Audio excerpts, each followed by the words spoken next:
going to be a tough game today though. I think it's not a good side, but hopefully we'll do pretty well. I think Thistle will get promoted this year.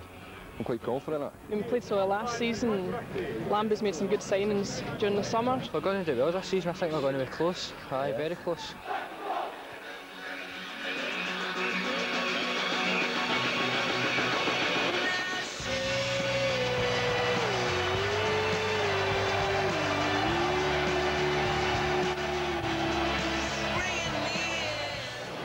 The unfurling of the second division flag signals a new season and new hope for Partick Thistle. It's also a new season and a new look for Football First. A very warm welcome to Firhill. Partick Thistle promoted from Division 2, taking on relegated St Mirren, is our match of the day. We'll also bring you the best of the action from the Bell's First Division.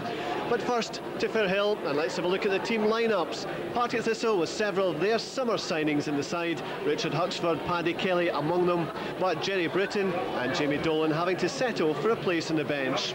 There's a familiar look about the St Mirren lineup. They've only brought in one man over the summer. That's Alec Burns, and he has to start this one on the bench. Referee for today's game is Tom Brown.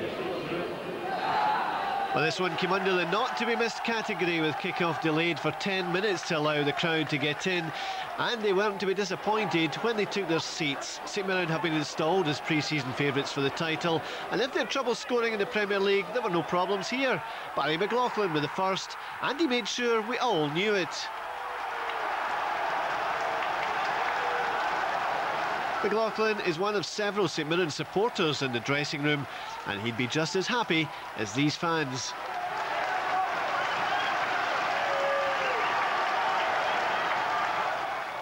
Thistle showed enough to suggest they'll be worth watching in Football First this season.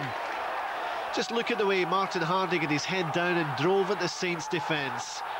It's Scott McKenzie's challenge that gives Thistle a penalty.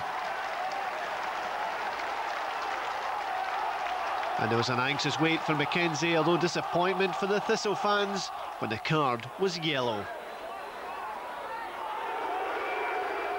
In the end, Scott McLean made a competent job of the spot kick. But if Thistle were impressive going forward, there were worrying signs at the back for John Lambie. Dennis Connacher and Gary Gow get the lines of communication crossed. Jose Katongo takes advantage. A bad goal to give away, but you won't find Saints arguing about this one. And the bench still looking for more. More did come, but it came from Thistle first. And a peach for Barry Elliot to make it 2-2.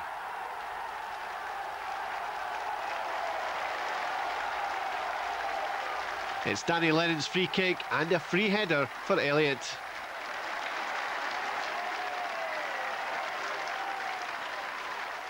Gary Gow made up in some way for Katongo's goal with a fine save from Sergi Baltacha. The game was wide open at this stage, and Martin Hardy, with another typical run, created a chance for himself. However, Saints went ahead for a third time, and it was thanks to Twinkle Toes himself. Katongo at his best can get through any defence, and he set up a dream start for Alec Burns.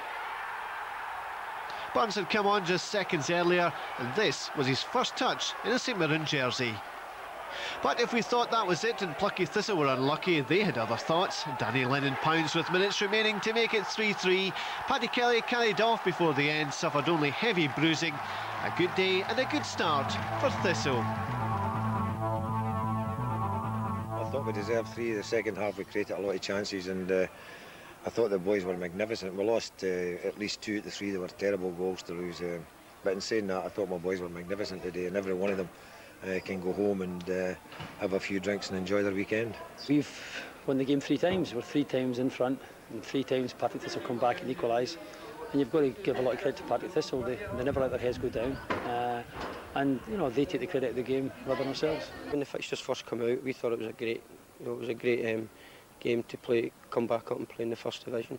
They're no mugs. They certainly can see that they've just come down from the Premier. They're confident, you know, and that, I don't know if that perhaps raised our game, but we were certainly up for the game today, and you know, it's very important that we take that on for the rest of the season now.